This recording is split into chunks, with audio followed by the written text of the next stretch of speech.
se projeter dans l'avenir pour élaborer des scénarios en vue d'améliorer le quotidien de chaque Africain. Cela fait partie des perspectives sur lesquelles travaillent certains économistes, historiens ou sociologues. C'est le cas à l'Institut des futurs Africains, l'IFA, et nous recevons son directeur, Alioune Sall. Bonsoir. Bonsoir madame. Alors, vous êtes de passage à Paris car vous participez au colloque de réussite des réformes en éducation organisé par la revue L'éducation de Sèvres. En deux mots, qu'est-ce que l'Institut des futurs Africains? En deux mots, l'Institut des futurs Africains, c'est une quadruple ambition. La première, c'est d'appuyer les pays africains et les institutions africaines qui ont un intérêt à explorer ce que l'avenir peut offrir, et donc une démarche exploratoire.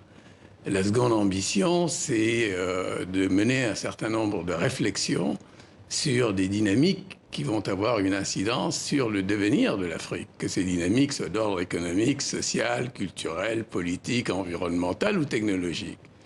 En troisième lieu, nous avons comme ambition d'être un lieu, une plateforme pour la publication d'un certain nombre de réflexions venant de l'Afrique ou portant sur l'Afrique. Et enfin, nous souhaitons être une plateforme d'interaction entre des décideurs et des acteurs de la transformation de l'Afrique. Alors, votre travail consiste à imaginer l'Afrique de demain avec donc différents scénarios. 6 des 10 pays ayant la plus forte croissance se trouvent sur le continent africain. Comment faire en sorte que cette croissance bénéficie aux populations ? Il y a 4 conditions, me semble-t-il. La première, c'est qu'il faut que les conditions qui ont permis l'émergence d'un certain nombre de pays africains soient maintenues. Et parmi ces conditions, il y a la stabilité macroéconomique. Il faut donc faire en sorte de créer les conditions qui permettent une croissance forte, une croissance durable et une croissance inclusive. Cela me paraît être la première condition. La seconde, c'est qu'il faut se lancer définitivement, de manière résolue, dans une transformation des économies et des sociétés. Jusqu'ici, les pays qui connaissent une croissance forte doivent cette croissance à des logiques rentières. En gros, ils se contentent d'exploiter ce que la nature leur offre. Il faut maintenant, pour maintenir cette croissance et faire en sorte qu'elle serve la transformation, il faut faire en sorte qu'il y ait une valorisation des ressources naturelles dans les pays et que la plus-value ne soit plus captée par l'extérieur. Ensuite, il faut bien sûr investir dans le capital humain parce que nous sommes dans un monde dominé par les économies du savoir. Il faut donc faire en sorte que le capital humain soit au rendez-vous. Et enfin, il faut améliorer les systèmes de gouvernance de façon à faire en sorte que non seulement il y ait des États de droit, mais qu'il y ait aussi des sociétés dans lesquelles l'État lui-même se soumet au droit et donc des sociétés de droit. Voilà, justement, vous pointez du doigt le modèle économique. Vous pointez du doigt le modèle occidental. Quel modèle peut être appliqué pour finalement que l'Afrique réussisse ? Je crois que l'Afrique a inventé son propre modèle. L'Afrique n'a pas à rattraper qui que ce soit, elle n'a pas à imiter qui que ce soit. Je crois que l'Afrique doit inventer son propre modèle et, à mon sens, ce modèle doit comporter plusieurs éléments. D'abord, il faut que les Africains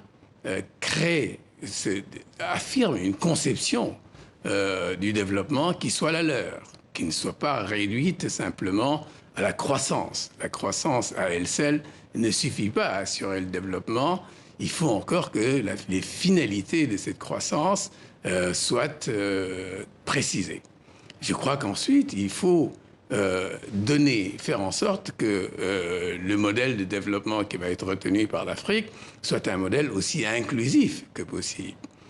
Comment inclure justement et comment inclure les populations dans cette croissance et dans ce travail qui est à faire? Il me semble qu'il faut partir de ce que veulent les populations, de ce qu'elles savent, de ce qu'elles peuvent, et créer les conditions pour que ces populations donnent la pleine mesure de leur potentialité.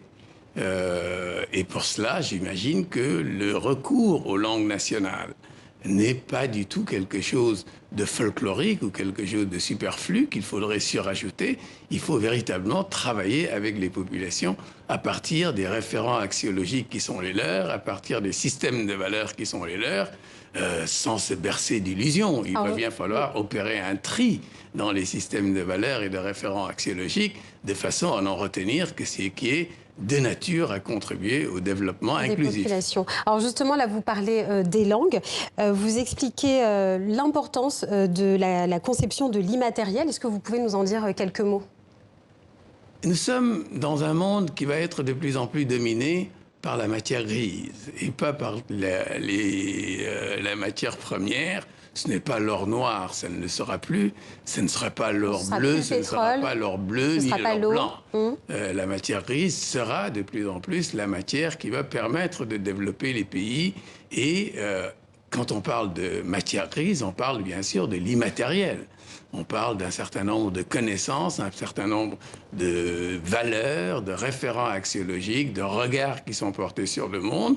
Et je crois que de ce point de vue-là, l'Afrique a quelque chose à apporter. Elle peut produire un discours, un regard nouveau sur le monde.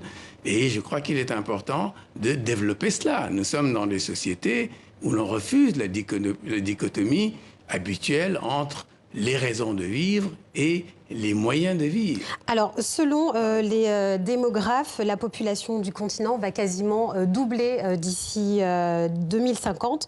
Comment répondre à ce boom démographique ? Le boom démographique est une expression que chérissent particulièrement les journalistes.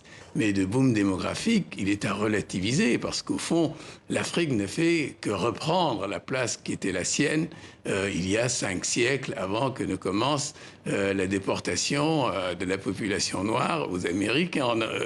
Voilà. La traite négrière. Aujourd'hui, nous reprenons la place qui était la nôtre. Nous sommes environ 10% de la population mondiale, ce qui était à peu près la proportion que nous représentions il y a 5 ou 6 siècles. Donc le boom démographique est à relativiser. Mais ce qui est certain, c'est que le boom démographique dont on parle peut être une opportunité à condition que nous arrivions à transformer ce qui aujourd'hui est un bonus démographique en ce qu'on appelle ailleurs un dividende démographique. Donc pour vous, finalement, contrairement au discours qu'on peut entendre souvent, en tout cas en Occident, qui consiste à parler de contrôle des naissances concernant la démographie africaine, pour vous, finalement, cette démographie, ça peut être une chance pour le continent? Ça peut être une chance à condition que nous investissions dans le développement du capital humain. Et cela veut dire des politiques d'éducation, des politiques publiques, d'éducation, de santé et de création d'emplois. Parce que ce sont là les moyens de valorisation du capital humain. La transition démographique à elle seule ne suffit pas à créer un dividende démographique. Et l'exemple des printemps arabes le prouve à souhait. Ce sont des pays où il y a bel et bien une transition démographique avec une réduction significative de la taille des familles, mais cela ne s'est pas traduit par un dividende démographique parce que l'emploi n'était pas au rendez-vous. N'était pas au rendez-vous. Très bien. Écoutez, je vous remercie d'être passé par le plateau de TV5 Monde, Monsieur Alioune Sall, directeur de l'Institut des futurs Africains. Je vous remercie de votre invitation.